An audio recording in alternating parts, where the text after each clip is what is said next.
Grazie, onorevole Sal. Thank you very much, Mr. Salavrakos, for those wishes for the new year. We can now move on from that item to the next one, which is items 10 and 11, where we've got initial exchanges of views on two visits, one to Berlin and one to Romania. Now, for the first of these, which is the fact-finding visit to Berlin, I'm going to give the floor to Mrs. Yotova to kick off for us. Thank you, President. I really hope that everybody who took part in this mission to Berlin has the documents that we prepared. Our visit to Berlin was related to a particularly sensitive issue related to the work of the services on youth in Germany and the petitions we've received. On the 24th of November 2011, the Commission on Petitions organized this fact-finding mission in Berlin due to having received a lot of petitions related to Jugendamt. This is the second mission to Germany related to these signals. The first one was in 2001, and at the end of it, Mr. Levitsky, the president, the chairman of the Commission at that time, prepared a report, and then the petitions were closed, but we have received a lot of new petitions. And yes, indeed, it is our Commission's role to receive all complaints that citizens might have. And we've been talking for 2 hours now on various subjects relating to breaches of their rights. That is why we just can't turn a blind eye on a situation like this. At the same time, our mission is not overtaking the role of the judiciary.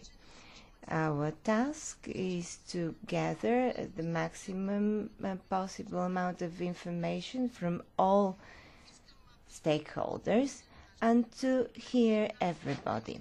I would like to thank our German colleagues in helping us organize this mission. A lot of the proposals on how to organize the program came from them. We tried to look at the issue in a general way and make proposals. The people submitting petitions believe that for people from third countries, Articles 6, 14 and 8 of the Convention for Human Rights, a Convention on Human Rights, are often broken.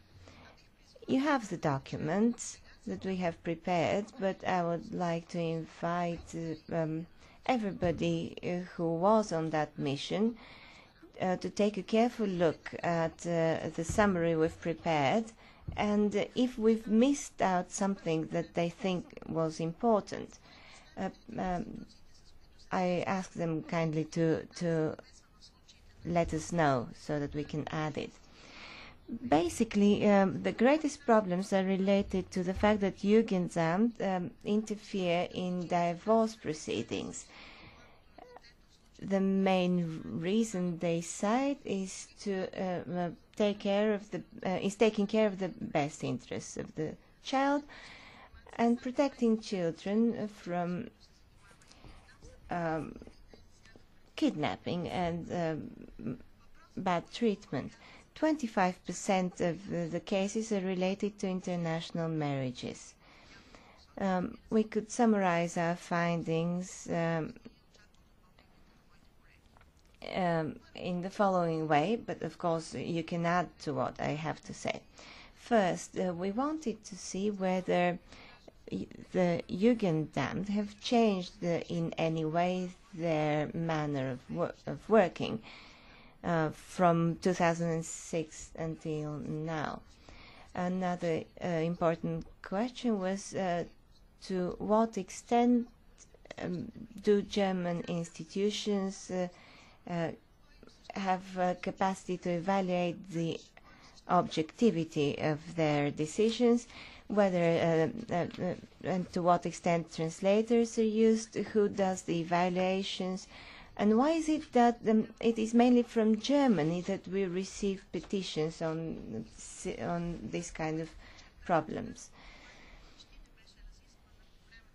Issues like this were very little discussed when we talked to our colleagues from the Committee on Petitions from the Bundestag, because these kind of issues were not under their prerogatives, because apparently they are under the prerogatives of local parliaments. Still, 25 petitions related to similar problems did reach the Bundestag Commission. You can see the detailed information about the replies we received in the documents that we have prepared. Jugendamt was created in 1922. It was part of local government, and it is family courts that make the final decisions, but the Jugendamts are invited, and their representatives can make recommendations. The family court may decide whether to take these recommendations into account or not.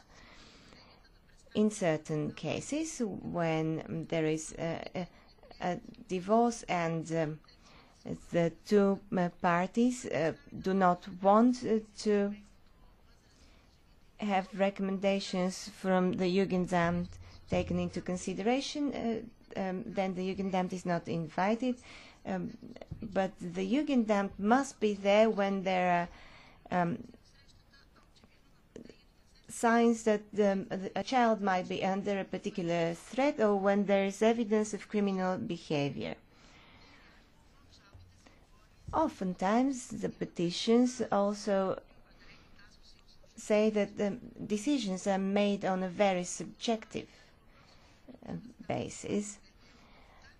And my colleagues from the delegation asked a lot of questions on many issues, but we still don't have enough information about the way these services are monitored.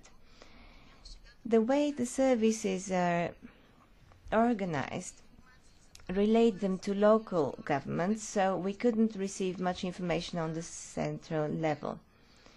It is not quite clear also which are the bodies responsible for sanctioning administrative errors, and it's not quite clear which are the bodies that parents can turn to when they think their parental rights have been breached.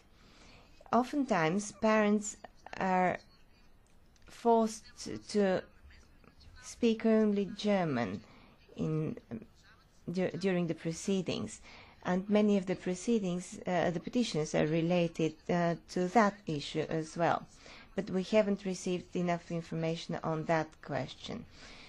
Our mission didn't have as its aim to interfere in the workings of local authorities in Germany. We wanted to gather information. It was a fact-finding mission. And we've never expressed evaluative remarks, even though we've been accused of that occasionally. But we've stressed on many occasions how important it was that all elements of the Convention on Human Rights be taken into account. And in conclusion, I think it might be a good idea to have a non-formal working party here in our committee, a working party that focuses specifically on divorce-related issues. Unfortunately, we couldn't talk to petitioners themselves, even though in other fact-finding missions this has been done. This is basically what I wanted to say, and I'm looking forward to your comments that we'll take into account. Thank you very much. Grazie per questa prima relazione. Thank you very much for that. I have Mr. Boulan. Merci, Madame la Présidente. Donc, effectivement. Thank you, Chair. In fact, this trip to Berlin was the second of this kind for our committee. We had our first trip to have a look at the Jugendamt question, and the Family Affairs Ministry, in fact the Minister, recognised that there were some problems with the Jugendamt and family policy. I'd like to thank Mr. Wieland and Mr. Jahr for organising the trip to Berlin. Everything was very well done. Even if I didn't see the Brandenburg Gate, never mind. But it was a worthwhile trip. And I think what Mrs. Yotova was saying, what she said today was a little more nuanced than what she said at the end of the trip itself. I think perhaps in Berlin, the conclusion she drew were perhaps not quite fair to the people we met. During the day, we worked very hard. We met a lot of people, both in the Parliament and the Jugendamt, met a lot of lawyers, which enabled us to better understand the functioning or the dysfunctioning of the Jugendamt. And as you said, we had an opportunity to put many questions. We didn't get replies to all of them, but I do think, as regards the state of our knowledge, we made progress. Looking at the German system, we have this Young Persons Protection Bureau, which is a very praiseworthy institution. It's designed to protect young people, children. Now, as I said, this is all very praiseworthy. And as we said when we arrived in Berlin, we weren't there to judge the institution, but we were there to understand why so many cases arrived in the Petitions Committee concerning the Jugendamt. Cases which often led nowhere for the petitioners.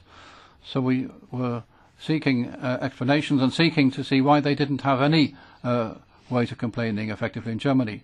We saw that the family courts and the Jugendamt cases are in fact very well dealt with in Germany. So it seems that the cases we get here are isolated cases, which gave us the impression that the Jugendamt treats all cases badly. Well, that's not true, obviously. And this was confirmed when we visited the Jugendamt. We saw that it's in fact an institution that works very well. Now, we also found that there was a gap, as it were, between what we heard in the Commissions Committee and between the best of cases as dealt with in the Jugendamt. As regards the question as to who is in charge of the Jugendamt, I think the answer to that is nobody, as far as we know, not at the moment. There is, however, a possibility for people to make appeals if they believe that their rights haven't been respected in the cases of divorce and the allocation of childcare, if one of the citizens is German and the other isn't. There are also routes of appeal whereby you can enlist professional assistance for which you pay in Germany. You also have the administrative courts you can use, and also you can appeal to the director of the Jugendamt or make a complaint to the director of the Jugendamt, and those such complaints will normally be looked into. But in the cases we've had in the Petitions Committee, in those cases the complaints made were not effectively dealt with in Germany or by the Jugendamt. We also have to understand that the Jugendamt is not a national organisation in Germany.